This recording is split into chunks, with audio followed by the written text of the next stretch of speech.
Bonjour à tous, aujourd'hui je vous retrouve pour apprendre à crocheter le point Suzette. Voilà, c'est un point qui fait un magnifique relief, j'adore. Je le trouve super beau et ça fait une petite ondulation mais de chaque côté. Donc ça c'est plutôt cool quand on a un rendu magnifique des deux côtés. Là c'est un carré qui va me servir pour mon plaid annuel, pour mon projet 2025. Donc c'est toujours cool en fait d'avoir le même rendu à l'endroit et à l'envers. Donc ça va être très très simple. Vous allez partir d'une chaînette d'un nombre pair. Donc ça c'est important, un multiple de 2. D'accord Parce qu'en fait nous allons travailler par 2 mailles à chaque fois. C'est un mélange de brides et de mailles serrées. Tout simplement. Si vous n'avez pas encore les bases, n'hésitez pas à aller sur ma chaîne. Dans les bases, d'ailleurs, c'est gaucher et droitier. C'est parti. Donc, j'ai fait au préalable, voilà, une chaînette avec des mailles serrées. Dans la première maille, nous allons faire une bride. Tout simplement, vous faites votre bride. Hop. Ensuite, nous allons sauter une maille. D'accord? Donc là, la prochaine, on ne pique pas dedans, on la saute. Et on fait une maille serrée dans la suivante. Hop. Ainsi que ma bride. Ensuite, la maille suivante, je n'y touche pas. Je fais dans la suivante une maille serrée et une bride. Donc en fait, à chaque fois, je crochette une maille sur 2. Je n'y touche pas, je crochette une maille serrée, une bride. Donc c'est pour ça que c'est important d'avoir un multiple de 2, parce que sinon vous allez vous retrouver coincé, arrivé à la fin de votre projet. D'accord? Donc là, je continue jusqu'à la fin. J'ai fait exprès une petite chaînette, je ne touche pas. Maille serrée, bride. Et vous continuez comme ça jusqu'à la fin du rang. Donc, vous sautez une maille à chaque fois, mais vous faites 2 points dans la maille suivante. Donc, du coup, ça rattrape la maille que vous avez sautée. D'accord? Donc là, je saute, hop, une maille serrée, une bride. Je saute une maille serrée,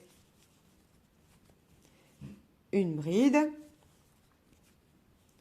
Et là, je finis par une bride.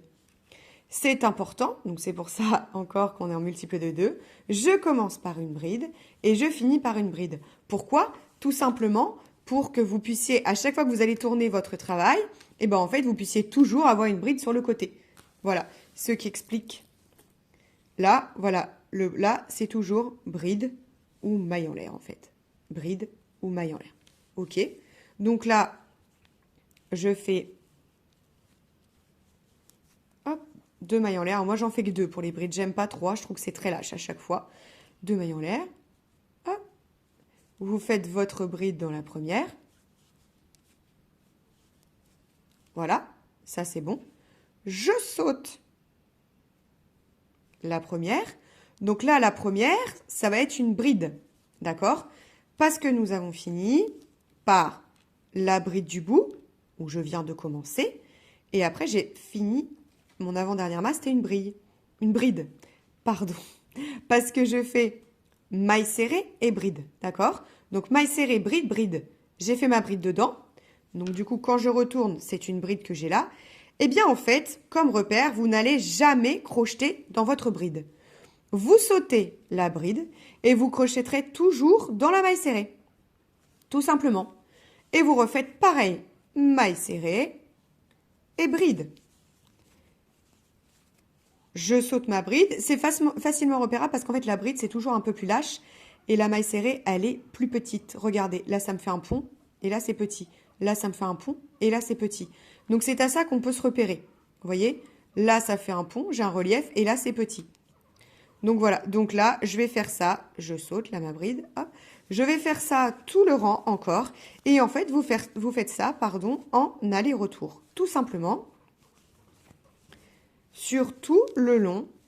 Et après, vous devez commencer avec une bride et finir avec une bride. Ça, c'est obligatoire. Si vous ne finissez pas par une bride, si vous reste des mailles, si vous finissez par le point où il y a les deux mailles serrées et brides, c'est que vous vous êtes trompé. D'accord?